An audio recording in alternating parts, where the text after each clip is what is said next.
Hello everyone. अभ्यास 2025 की new video में आप सबका स्वागत है। उम्मीद है कि अंतिम दो वीडियो में आपने कुछ ना कुछ सीखा होगा। कैसे सिरोरेखा खींचते हैं, कैसे पॉइंट्स पे लिखते हैं, कैसे फ्लो चार्ट बनाया जाता है, कैसे प्रेजेंटेशन किया जाता है और बहुत कुछ। तो आज नए वीडियो में हम कुछ ना कुछ आज फिर नया सीखने की कोशिश करते हैं। आइए सबसे पहले चर्चा करते हैं 2 मार्कर की। क्वेश्चन को ध्यानपूर्वक पढ़िए कि कार्यात्मक नियोजन से क्या आशय है। फिर से मैं रिमाइंड करा दूं, अंतिम दो वीडियो में हमने डिस्कस किया था कि क्वेश्चन को ध्यानपूर्वक पढ़ना है। ठीक है, तो हमें बहुत अच्छे केयरफुली पढ़ना है कि कार्यात्मक नियोजन से क्या आशय है। तो जब भी किसी व्यक्ति द्वारा या संगठन द्वारा या किसी सरकार द्वारा दीर्घकालिक या अल्पकालिक योजनाएं या रणनीति बनाई जाती है, उसे कार्यात्मक नियोजन कहा जाता है। आइए इसको शब्दों के रूप में जानने की कोशिश करते हैं कि किसी भी व्यवस्थित और संगठित तरीकों से कार्यों को पूरा करने के लिए बनाई गई योजनाओं और रणनीतियों को क्या बोला जाता है? कार्यात्मक नियोजन बोलते हैं। अब हमसे पूछा गया क्या है आशय, तो हम इसे लाइन बाई लाइन लिख सकते हैं, पॉइंट्स पे लिखने की जरूरत नहीं है। ठीक, इसका उदाहरण देख लीजिए, कोई परियोजना के लिए बनाई गई योजना या किसी वार्षिक कार्य के लिए। जैसे हम एमपीपीएससी की तैयारी कर रहे हैं, तो ये हमारा दीर्घकालिक क्या प्रयास है, दीर्घकालिक लक्ष्य है। तो हम इसे तैयारी करते हैं सबसे पहले कि प्रीलिम्स कैसे करना है, हमें एनसीईआरटी कैसे पढ़ना है, प्रीलिम्स की तैयारी के लिए हमें फैक्ट कितने तैयार करने हैं, मेंस के लिए कैसे आंसर राइटिंग करते हैं, फिर इंटरव्यू के लिए कैसे प्रिपेयर करते हैं और अंतिम रूप से चयनित होने के लिए क्या क्या हमें जतन करने होंगे, ये सब कुछ हम प्लानिंग करते हैं। ये दीर्घकालिक योजनाओं में से, तो ये भी कार्यात्मक नियोजन का एक बहुत अच्छा उदाहरण है। नेक्स्ट क्वेश्चन को देखते हैं। ऊर्ध्वाधर संघर्ष से आप क्या समझते हैं या ऊर्ध्वाधर संघर्ष से आपका क्या आशय है?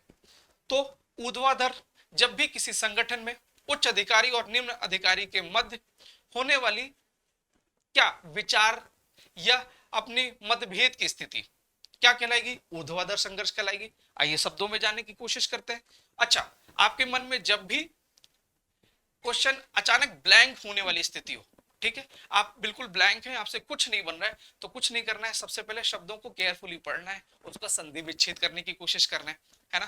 कभी कभी न्यूज़पेपर में आपको इस टाइप की टर्मिनोलॉजी देखने को जरूर मिलेगी, तो हमको न्यूज़पेपर को भी रिलेट करने की कोशिश करना है। साथ ही साथ ये ध्यान रखना है कि ये शब्द में ही इसी का आंसर जोड़ा हुआ है। ध्यानपूर्वक पढ़िए, ऊर्ध्वाधर संघर्ष। तो किसी संगठन में शीर्ष प्रबंधक और निचले कार्मिक या कर्मचारियों के मध्य होने वाले विचार की विरोधाभास स्थिति, जब उनके मध्य तनाव की स्थिति होगी, मतभेद की स्थिति होगी, तो उन्हें ऊर्ध्वाधर संघर्ष बोला जाएगा। ठीक है, यहाँ उच्च अधिकारी होगा और यहाँ निम्न श्रेणी अधिकारी होगा। इन दोनों के मध्य होने वाले जो तनाव की स्थिति, मतभेद की स्थिति को बोला जाएगा ऊर्ध्वाधर संघर्ष। संघर्ष के कारण क्या क्या हो सकते हैं? अधिकार का संघर्ष, जिम्मेदारी का संघर्ष और निर्णय लेने का संघर्ष। कभी कभी निम्न जो अधिकारी उनके द्वारा निर्णय ले लिया जाता है, फिर उच्च अधिकारी द्वारा क्वेश्चन किया जाता है कि आपके द्वारा ये निर्णय कैसे ले लिया गया, तब ये विचार मतभेद की स्थिति निर्मित हो जाती है। आइए नेक्स्ट क्वेश्चन के बारे में डिस्कस करते हैं। ब्रांड से क्या आशय है? ब्रांड से क्या आशय है? आपने हमेशा कुछ ना कुछ नए ब्रांडेड जूते के बारे में सोचा होगा, या यूट्यूब पे सर्च किया होगा, या फ्लिपकार्ट पे सर्च किया होगा। ये वही ब्रांड है, ठीक, कि नाइकी के शूज खरीदने, टाटा के हमको क्या करना है, कार खरीदनी है। तो वो ब्रांड क्या है? किसी भी कंपनी या किसी उत्पाद या किसी सेवा का एक विशिष्ट चिन्ह या लोगो, जिसको देखकर हम तुरंत एक इमेज बना लेते हैं कि टाटा या बाटा।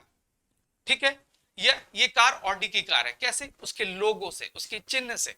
तो हम इसको शब्दों के रूप में जानने की कोशिश करते हैं कि ब्रांड से आशय किसी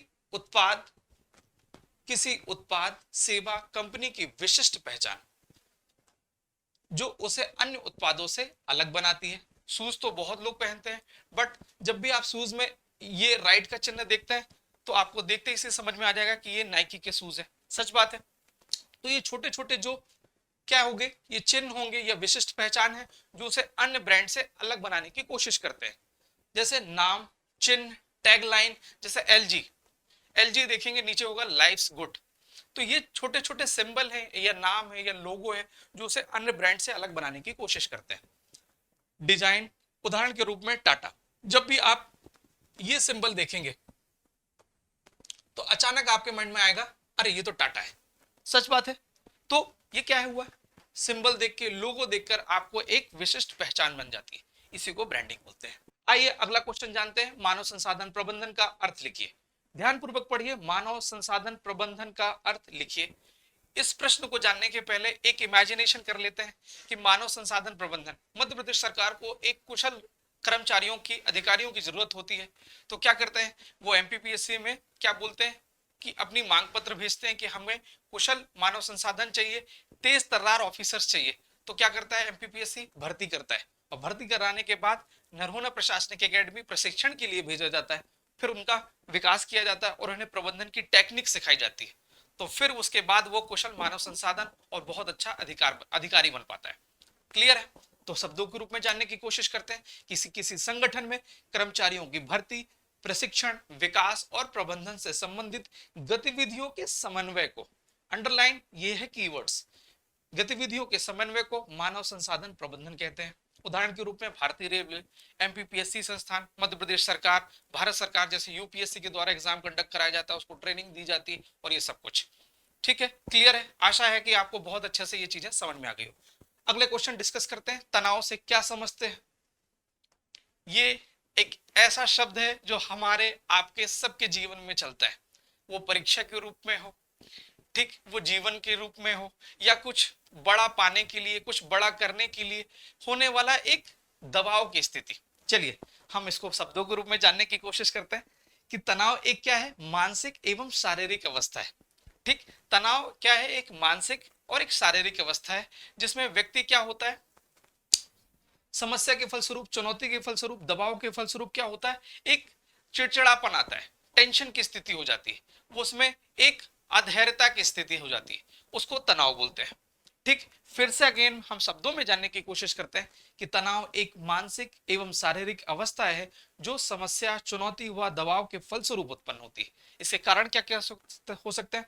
सामाजिक दबाव, शारीरिक समस्या। सामाजिक दबाव क्या कि भैया आपके पास जैसे 30 साल के प्लस हो जाते हैं तो आपको सामाजिक दबाव आ जाता है कि भैया आपको शादी करना है, बिटिया की शादी करना है, या 30 साल के हो गए अभी आपने नौकरी नहीं पाई है, क्या कर रहे हो, पीएससी की तैयारी कर रहे हो। तो ये सब आपके पास चारों तरफ से दबाव देखने को मिलता है। सही बात है ये ना? तो ये तनाव का ही कारण है। कौन सा? सामाजिक दबाव। अब हम उसके लक्षण बता सकते हैं। चिंता, अवसाद, बैठे हैं चिंता में, बैठे हैं चाय पी रहे हैं, 3-3 4-4 बार चाय पी रहे हैं, बैठे हैं भोलाराम उस्ताद में, बैठे हैं 5 रुपए की चाय 1 घंटे में बैठे हुए हैं, गप्पे हाँक रहे हैं। ये सब चीजें क्या कर रही है, टेंशन का कारण बन रही है कि नहीं हम एग्जाम निकालना है, निकालना है, ये तनाव है। ठीक, तो उसका क्या हो सकता है, इसका समाधान देखिए। समय समय पर व्यायाम करना, ध्यान करना। ध्यान करिए, शांत चित्त रहिए, लोगों अच्छे अच्छे जगह घूमने की कोशिश करिए, लोगों से मिलिए, तो ये धीरे धीरे तनाव की स्थिति दूर हो जाएगी। ठीक है, अगला क्वेश्चन। तो आइए चर्चा करते हैं व्यक्तित्व की विशेषताओं के बारे में कि क्या होता है व्यक्तित्व। ठीक, तो सबसे पहले हमारे पास 7 मार्कर दिया हुआ था। तो 7 मार्कर में मेरे पास चॉइस है कि कैसे मुझे क्या इंट्रो लिखना है या सीधे डायरेक्ट विशेषताओं पर उतरना है। तो प्रॉपर स्पेस था, वैरायटी लिखा जा सक लिखने की गुंजाइश थी, तो मैंने कोशिश की कि थोड़ा सा 1 से 2 लाइन में इंट्रो दिया जा सके। तो आइए चर्चा करते हैं किसी व्यक्तित्व के या किसी व्यक्ति के मानसिक, भावनात्मक, सामाजिक और शारीरिक गुणों के संयोजन को क्या बोलेंगे, व्यक्तित्व बोलेंगे। कैसा कि वह व्यक्ति जिसके अंदर अच्छी मानसिक, भावनात्मक, सामाजिक, शारीरिक, संवेदनशील, नेतृत्व, लचीलापन, समस्या समाधान, भावनात्मक बुद्धिमत्ता, ये सब कुछ अच्छी मात्रा में और सकारात्मक मात्रा में देखने को मिलेगा, तो वो बहुत अच्छा व्यक्तित्व कहलाएगा।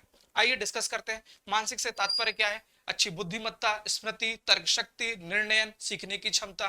भावनात्मक में सहानुभूति, लोगों के पास कैसा वो ट्रीट करता है, लोगों से कैसे मिल के बात करना है, लोगों के साथ में लेके चलना। संचार कौशल, लोगों से बात करने का अच्छा तरीका। अच्छा लीडरशिप, जब भी कोई ऑड कंडीशन आता है तो सबको एक साथ लेकर चलने की क्षमता, उसकी लीडरशिप कहलाएगी। साथ ही साथ टीम वर्क, सबको एक साथ लेकर एक साथ टीम वर्क के रूप में काम कराना। शारीरिक, वो स्वस्थ होगा, ऊर्जा से युक्त होगा, फिर योगा से समय समय पर योग करने वालों में से होगा। संवेदनशील, क्या, भावनाओं को समझने वाला। एक अच्छा अधिकारी कौन होता है?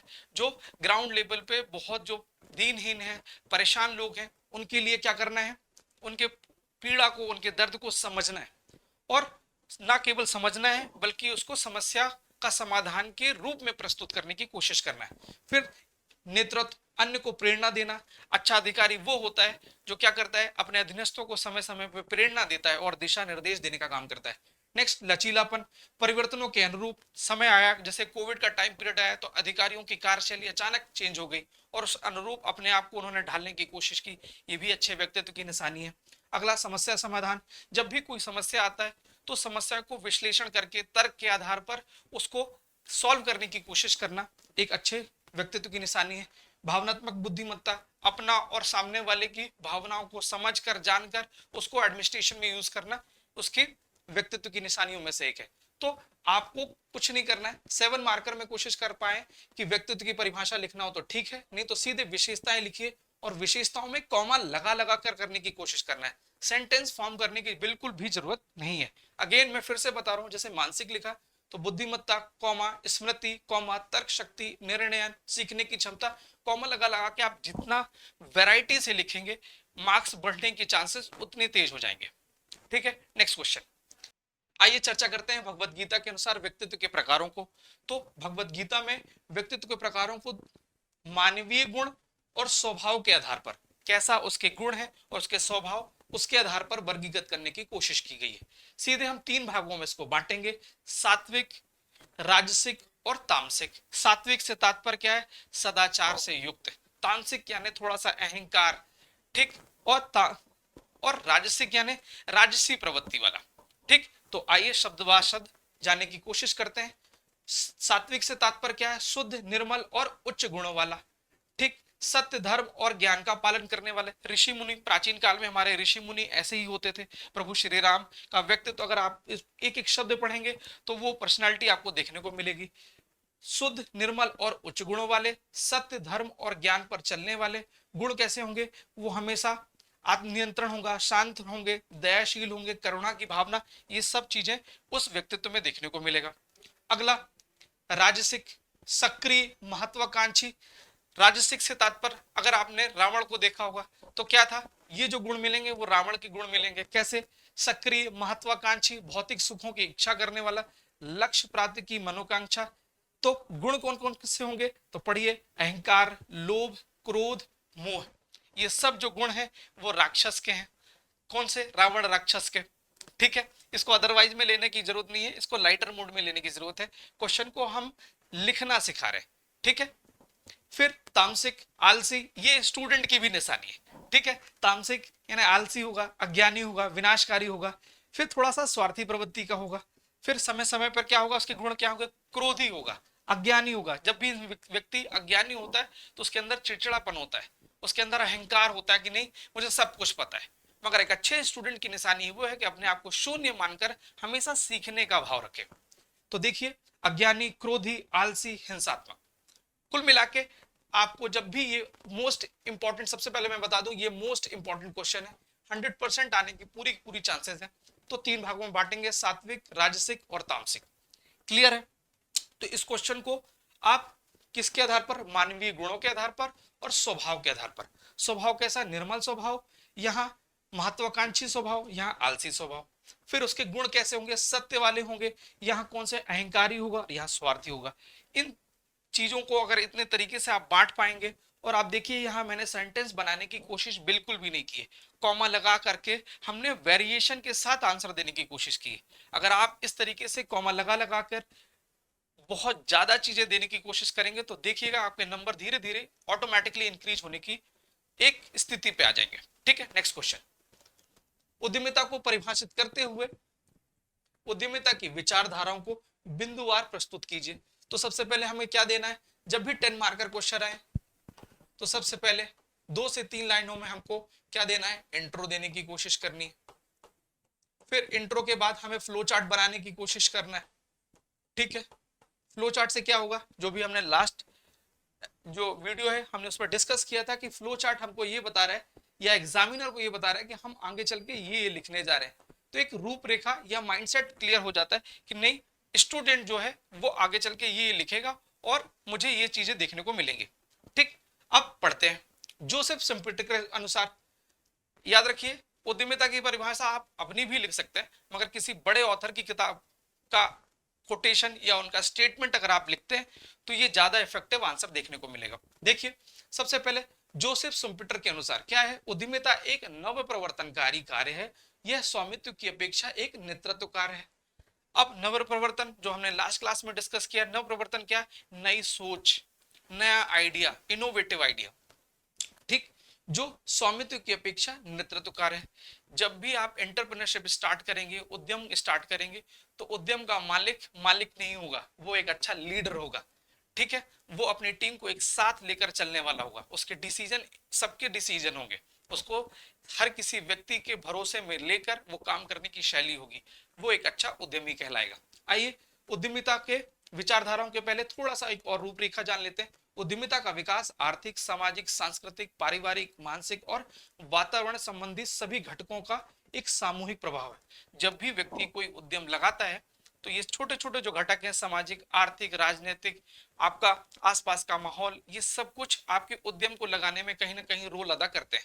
आइए विचारधारा जान लेते हैं। आर्थिक विचारधारा, मनोवैज्ञानिक विचारधारा, सामाजिक विचारधारा और एकीकृत विचारधारा। नेक्स्ट, आर्थिक विचारधारा। इसके विचारक जो हैं, आपको इसको रटना पड़ेगा और याद भी करना पड़ेगा, ये आपकी चॉइस है कि इसको कैसा रट पा रहे हैं, बट रटना है तो रटना चाहिए। ठीक है, प्रोफेसर नाइट, लेविस्टीन, पेपनिक और हैरिस के ये चार विचारक थे। वैसे ये क्वेश्चन अपने आप में, जो ये टॉपिक है अपने पास आप में 8 से 9 पन्ने का टॉपिक है, इसको मैंने कोशिश की है कि 160 शब्दों में कैसे आपको प्रेजेंट करके दिखा पाऊं। ठीक है, तो ये चार विचारकों के एक एक स्टेटमेंट को अपन ने अडॉप्ट किया है। ठीक, अडॉप्ट करने के बाद इसको लिखने की कोशिश की है। प्रोफेसर नाइट, लेविस्टीन, पेपनिक और हैरिस। प्रोफेसर नाइट क्या कहते हैं कि उद्यम में लिया गया जोखिम लाभप्रदाय होता है। जब आप उद्यम में रिस्क लेते हैं तो 100% चांसेस है कि आप कुछ ना कुछ सीखेंगे और लाभ भी प्राप्त करेंगे। फिर लिविस्टीन का क्या कहना है कि लाभ क्या है? जोखिम का पुरस्कार है और लागत का हिस्सा है। जब जब आप रिस्क लेंगे तो आपको लाभ प्राप्त होगा, और जो आपने अमाउंट लगाया है उसका कुछ ना कुछ अमाउंट से आपको फायदा भी प्राप्त होगा। फिर लिविस्टीन के बाद पेपनिक आते हैं कि संसाधनों का कुशलतम उपयोग करना ही एक अच्छे उद्यमीशील का या उद्यमिता का उदाहरण है। तो ये पेपनिक का स्टेटमेंट है। फिर हैरिस क्या कहते हैं? बैंक साख की उपलब्धता क्या होती है? किसी उद्यम को लगाने के लिए बैंक साख की उपलब्धता की जरूरत पड़ती है। तो ये उनकी विचारधाराओं में से एक है। नेक्स्ट, मनोवैज्ञानिक विचारधारा। इनके विचारक कौन कौन से हैं? मैकलीलैंड, शुम्पीटर और कुनकेल। डिस्कस कर लेते हैं। उद्यमी की विशिष्ट उपलब्धि पाने की अभिलाषा। मनोवैज्ञानिक, आपके दिमाग में क्या चल रहा है? एक अच्छा जब उद्यम इंसान लगाने की कोशिश करता है तो उसकी विचारधारा ये होती है कि मुझे अच्छा सा अच्छा उद्यमी बनना है। हर कोई विचार आने के पहले या कुछ सोचने के पहले क्या करता है? वो कोशिश करता है कि हमें लोन मिल जाए। ये सब चीजें आर्थिक रूप से अपने आप को उसने कलेक्ट करने की कोशिश करेगा कि हमें एक फिजिकल रूप में, आर्थिक विचारधारा के रूप में सबसे पहले उसने जानने की कोशिश करना है कि मुझे फाइनेंशियल रूप में एस्टेब्लिश होना है। जब फाइनेंशियल रूप से एस्टेब्लिश हो जाएगा तो अगला टॉपिक होगा कि मनोवैज्ञानिक विचारधारा, मानसिक रूप से उसकी सोच कहां तक जा पा रही है, वो कहां तक सोच पा रहा है। जब भी कोई एक नया स्टार्टअप स्टार्ट करता है तो वो अपने आप को कोशिश करता है कि मैं मुकेश अंबानी जितना पहुंचूं या मैं टाटा जितना पहुंचूं। तो जब तक वो अपनी हाई मनोवृत्ति या हाई आकांक्षा नहीं रखेगा तो वो कैसे ग्रो कर पाएगा। तो यही इनका स्टेटमेंट है कि उद्यमी की विशिष्ट उपलब्धि पाने की अभिलाषा। फिर नेक्स्ट, उद्यमी के द्वारा अपनाई गई नवीन तकनीक, कैसे वो अपने उद्यम को नया बना पा रहा है, कितना अच्छे से लोगों को प्रेजेंट कर पा रहा है, और ना केवल प्रेजेंट कर पा रहा है बट और से कितनी अच्छे से अच्छी सर्विस दे पा रहा है। ये सब चीजें इसके अंतर्गत आएंगी। फिर है सामाजिक और सांस्कृतिक विचारधारा कि उद्यम लगाने के लिए, फिर से मैं रिपीट कर रहा हूं, उद्यम लगाने के लिए सामाजिक और सांस्कृतिक विचारधारा कितना इंपॉर्टेंट रोल प्ले करती है, मैं आपको बताने की कोशिश करूंगा कि जब भी आप जहां उद्यम लगाएंगे वो आसपास का माहौल, वहां की संस्कृति भी आपके उद्यम लगाने में कभी कभी सहयोग भी करेगी और कभी कभी पीछे लाने की कोशिश करेगी। आइए जानते हैं। विचारक यंग है, मैक्स वेबर है और हॉस्लीज है। अब क्या कहते हैं कि समूह के द्वारा लिया गया निर्णय अंत में सर्वमान्य होगा। जब भी आप स्टार्टअप में सभी के द्वारा छोटे छोटे डिसीजन लिए जाते हैं और जब सर्वमान्य एक कोई डिसीजन पिक कर लिया जाता है तब चीजें बहुत अच्छे से सफल रूप हो पाती है। फिर या उद्यमी के उद्यम में धर्म, धार्मिक मूल्य और प्रभाव देखने को मिलता है कि व्यक्ति जिस धर्म का है उस धर्म के छोटे छोटे मूल्य भी उसके उद्यम लगाने में उतना ही रोल प्ले करते हैं। अगर वो किसी भी वर्ग विशेष से, किसी भी धर्म विशेष से, उस धर्म का उसका इंपैक्ट देखने को उसमें जरूर मिलेगा। ठीक है, उद्यमिता का विकास सामाजिक मूल्यों, व्यक्ति से, समाज से और उसकी अपेक्षाओं से प्रभावित होता है कि उसका समाज कैसे सोचता है। जैसे मिडिल क्लास का समाज क्या सोचता है कि उसका बेटा 20,000 की नौकरी करेगा, सुख की नौकरी करेगा। बट गुजरात में आप जाएंगे तो आसपास का माहौल, उसके मित्र, उसके परिवार, आसपास का माहौल उसको क्या करेगा, मजबूर करेगा कुछ ना कुछ वो उद्यम लगाए, खुद का स्टार्टअप चालू करे। मगर वो खुद का करेगा, कहीं नौकरी करने की उसको जरूरत नहीं है। तो ये आसपास का माहौल उसको प्रेरित करता है कि कैसे वो उसको उद्यम की ओर हम अग्रसर कर पाए। अगला पॉइंट, एकीकृत विचारधारा। ये एकीकृत विचारधारा में सबकी विचारधाराओं को थोड़ा थोड़ा कलेक्ट करके एकीकृत विचारधारा के रूप में पिरोने की कोशिश की गई है। इसके विचारक हैं, इंडियन है टीवी राव, उदय पारिख, मनोहर नादकर्णी और जॉन केव। इनकी विशेषता क्या है कि उद्यमिता का मूल आधार क्या है, साहसिक मनोवृत्ति। टीवी के राव ने बोला कि कोई व्यक्ति अगर उद्यम लगाने की कोशिश कर रहा है तो सबसे पहले जो आएगी वो है उसकी करेज, कैसा वो साहस ले पाता है उद्यम को लगाने के लिए। तो कोई भी उद्यम तब चल पाएगा जब उसके पास एक साहसिक मनोवृत्ति होगी। ठीक, फिर नेक्स्ट है, उद्यमी के जीवन में परिवार, समाज और उसके समाज की पृष्ठभूमि, उसके परिवार की पृष्ठभूमि बहुत ज्यादा प्रभावशील होगी। अगर वो जीवन के, परिवार के और समाज के छोटे छोटे प्रभाव से ही सीखकर वो उद्यम की ओर अग्रसर होता है। उसका परिवार अगर एक व्यापारिक परिवार है तो वो कहीं ना कहीं वो धीरे से परिवार के छोटे छोटे मूल्यों को सीखेगा और अपने आने वाले उद्यम के लिए कुछ ना कुछ सीखकर उसको लगाने की कोशिश करेगा। अगर उसका परिवार पढ़ाई लिखाई में है तो वो कुछ ना कुछ पढ़ाई के एलिमेंट्स उसने सीखे हैं परिवार से, वो लगाने की कोशिश करेगा उद्यम में। ठीक, निष्कर्षता उद्यमी सामाजिक, आर्थिक, सांस्कृतिक मूल्यों को अपनाकर एक सफल उद्यम स्थापित कर सकता है। तो आप कंक्लूजन जब भी आप लिखें तो एक सकारात्मक लिखें। सकारात्मक कैसे, कि एक उद्यमी सामाजिक, आर्थिक, सांस्कृतिक ये जितने मूल्य हैं उसको अपनाकर क्या बन सकता है, एक सफल उद्यम स्थापित कर सकता है। और ना केवल स्थापित कर सकता है और उसको संचालित भी कर सकता है। ठीक है, तो मिलते हैं अगले वीडियो में बहुत सारे उत्साह के साथ। और आपके पास जो भी कुछ क्वेश्चंस हो, कुछ भी शंका हो तो उसको कमेंट बॉक्स में लिखिए, हम इस शंका का समाधान करेंगे और आपके संघर्ष को सफलता में कन्वर्ट करने की कोशिश करेंगे। मिलते हैं अगले वीडियो में। Thank you so much.